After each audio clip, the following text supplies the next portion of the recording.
Unfortunately, for Lance na kanina palihim na nakamasid sa kanila, ang halik na iyon ay puno ng malisya. Angeles, galit at mariin na tawag nito kay David. Madilim ang mukha na lumapit ito sa kanila. Hindi mo ba nakikita dyan sa high-price wristwatch na suot mo kung anong oras na? You've got exactly 3.5 minutes to out. You're back up to your room or Miss Curfew. Hello, Coach. Miss Valeria and I just had a little 2 minutes 45 seconds. Nagtatagis ang mga bagang na putol nito sa pagsasalita ni David habang nakatingin sa wristwatch nito. And I'm fining you 500 pesos para sa bawat minuto. Nakawala ka pa sa kwarto mo. Sobra naman, Coach. Bakit parang ang init ng ulo mo? Nagtatakang tanong ni David.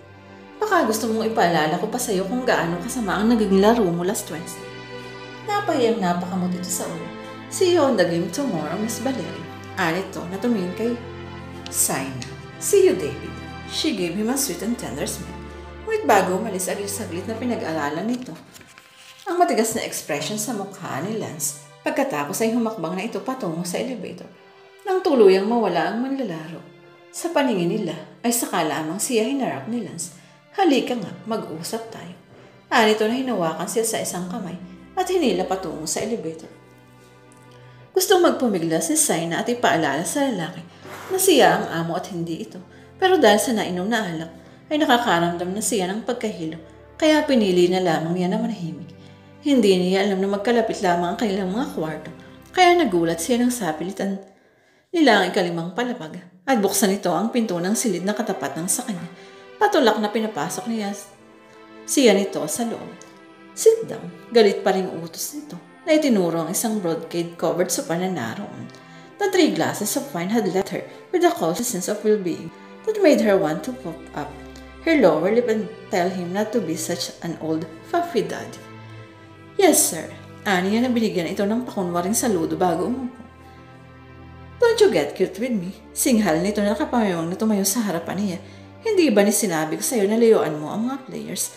They are here to win basketball games. They're not your personal love toys, and I don't ever again want to see anything like what I saw tonight. God, he was cute. Cute and sexy and hunky and mad. Naisip niya yung nakatitig lang dito. Gusto niyang lumapit dito at pawiin ang kanyang mga haplos at halik. Ang galit na pakiramdam niya ay bunga ng panibuho. Bago pa niya napigil ang sarili, ay mabuhay na tumayo siya at humakbang papalapit dito. Her lips red and parted. A lock of her long hair playing peekaboo with her lashes. Mapangakit ang kilos na umindayog ang bawat paghambang niya. Saina, napakurap at napalunok na tura nito habang pinagmamasdan siya. Nang makalapit kay Lance, ay namumungay ang mga mata na marahan niyang hinaplos ang pisngi nito. Pagkaway napatiyad na humawak siya sa dibdib nito at masuyong inilapit ang kanyang muka sa gilid ng leeg nito. You smell so good, Lance. So masculine. Anas niya na dinampian ng mabining halik ang labi nito. Napapiksing na hugot nito ang paghinga. Hinawakan nito ang mga kamay niya at inalayo siya. Stop it, Saina. You're drunk at hindi mo alam ang ginagawa mo. No, hindi ako lasing. Come on, Coach. Don't be chicken. What's wrong with a friendly kiss that one friend gives to another? Naghahamon ang tonong ibinalik niya rito ang sinabi nito noon sa kanya. Nalingkit ang mga matang marasiyang kinabing nitong payakap.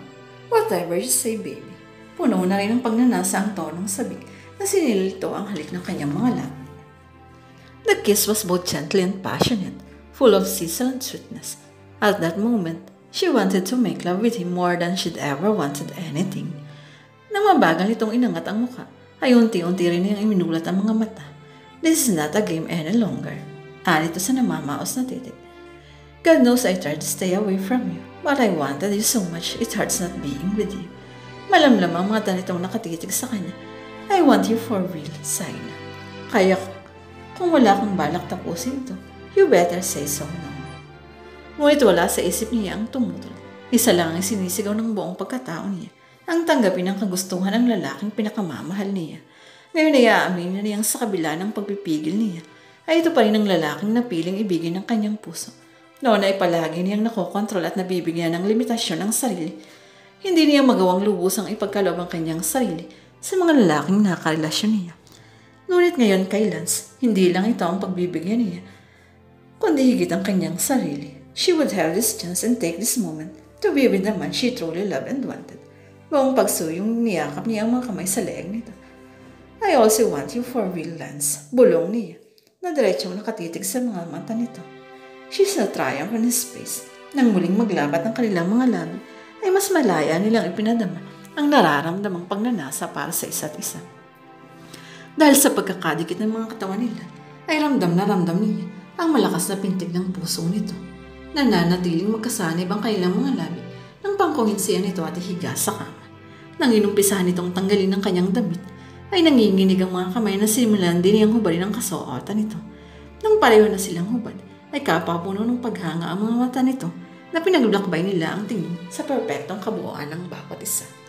May tila bulta-bultahing kuryente ang nanulay sa kalamnan ni Saina na magkataid ang kanilang hubad ng mga katawan.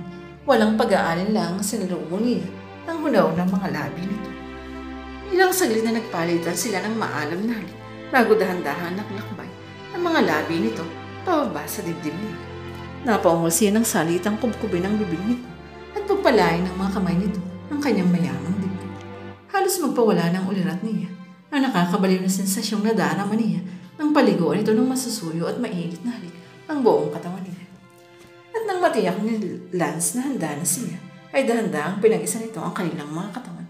Hindi niya napigilan ang mapadaing ang tuluyang mangkin nito ang kanyang pagkababae. Saglit na natigilan ito sa ibabaw niya. Nasa mukha nito ang pagkamangha. Kapag kuwan ay buong kagalakang dinampian nito ng halik ang mga labi niya. Are you alright? Masuyong bulong nito. Napakagat-labing tumango siya. Unti-unti na naglalaho ang hapdi na dulot ng pag-isa ng mga katawan nila. Maingat na muli itong gumalaw sa ibabaw niya hanggang sa ang sakit ay napalitan ng walang kapantay na kaluwalhatian. Halos sabay na narating nila ang rurok ng kaligayahan.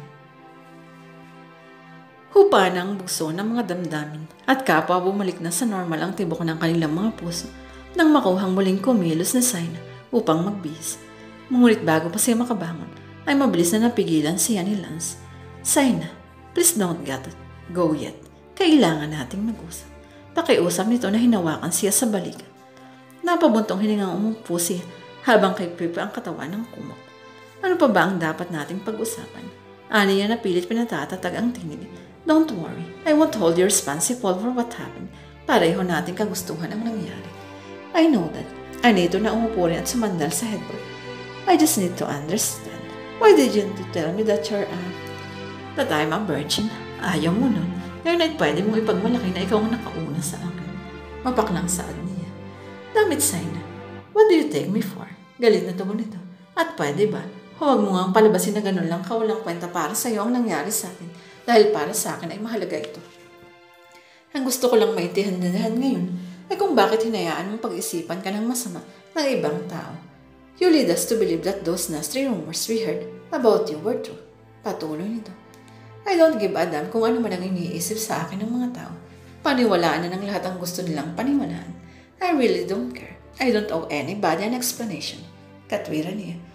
What about Miss Saina? Anito na kumilos at pilit siyang iniharap dito. After what happened between us tonight, don't you think I deserve an explanation? At least tell me about Arturo Flores. Mahinahon ang tinig na udyok nito. Napakagat-labing pumikit siya. Arturo was a guy, Lance. He wasn't my lover. In every way that counted, he was my father. Bumagsak sa mga pisngi niya ang kanina patinitimping luha. Sa kanya ko lamang naranasan ang lahat ng pagmamahal at pagpapahalaga na hindi ibinigay sa akin ng aking ama. Please don't cry. Pag-alo nito na masuyong pinahid ang luha sa kanyang mga pisngi. He gathered her into his arm, and when he spoke, his voice was thick with emotions. I'm so sorry, sweetheart, for believing the worst of you. I'm so very sorry. Dinampian nito ng masuyong halik ang kanyang mga labi. Right then, she wanted to tell him she loved him but his kiss deepened and he began to curse her. I should go. You're going to be exhausted for the game tomorrow. Paalala niya bago tulong niyang matangay ng mainit na haplos at halik nito ang katinuan niya. No, please stay, her Saina. I want to spend the whole night with you. Pagsusumamo nito. Wala siyang lakas ng loob para tanggihan ang kagustuhan ni Lance. Muli ay malaya niyang pinagkaloob ang kanyang sarili sa kanila. Gaano man naging kabisi o kahektik ang schedule nila ng sumunod na mga araw at mga linggo, ay pakiramdam pa rin ni Saina ay nakalutang siya sa alapa. She found herself laughing for no reason at all and flirting with everyone. Male, female, young, old, it made no difference. Masaya siya at hindi niya itinatago ang nararamdaman. Sa bawat araw ay paganda ang relasyon nila ng lalaking magbibigay kulay sa mundo niya. Every time she and Lance were together, she felt something warm and wonderful travel between them. Hindi man nila hayagang sinasabi ang damdamin sa isa't isa, ipinapalagay niya na may pag-ibig din isa sa kanya. Kahit ang mga taong malalapit sa kanila ay nahahalata na rin ang espesyal na pagtitingin ng namamagitan sa kanila. Ang mga manlalaro ay natutuwa sa nakikitang closest ng dalawang taong malaki ang respeto ng mga ito. Isa pa ay may malaking dahilan para magsaya ang lahat dahil ngayon ay isa ang mighty ball team na lumalaban para sa championship.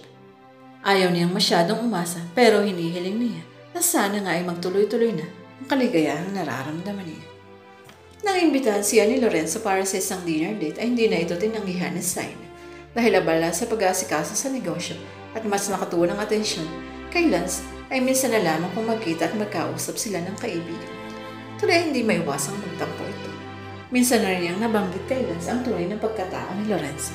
Alam na rin niyang hindi nito mamasamain kung malaman ito ang pagkikita nilang ito ng kaibigan. Kasalukuyang nasa loob siya ng restroom ng restaurant na kinaroroonan nila Lorenzo. Nagre-retouch ng makeup ng lapitan siya at kausapin ng babaeng tayong kasama niya roon. She was beautiful and elegant, every inch a prim and proper lady.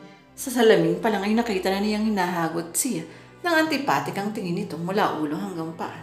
Hindi man niya gustong pansinin, ay napilitan na rin siyang mabitay ng lumapit ito. Hi, bati nito na lang hindi rin sincere ang ngiti. You don't know me, but I know you. Os tama. Masigurong sabihin I heard a lot about you. Anyway, I'm Cathy Garcia, longtime friend ni Lance. Actually, he and I used to date, but it was nothing serious. Narinig ko rin yun you and him are in item now and I'm happy for you too. Dahil wala namang maisip sabihin dito, ay pinili na lamang niyang manahimik.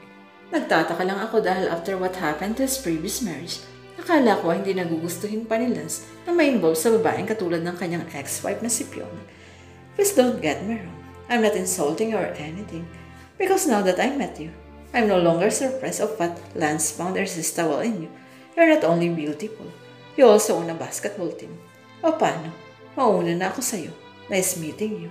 Ano ito bago mabilis na lumabas ng banyo? Nice meeting you too, bitch. Sa isip ay gigil na sagot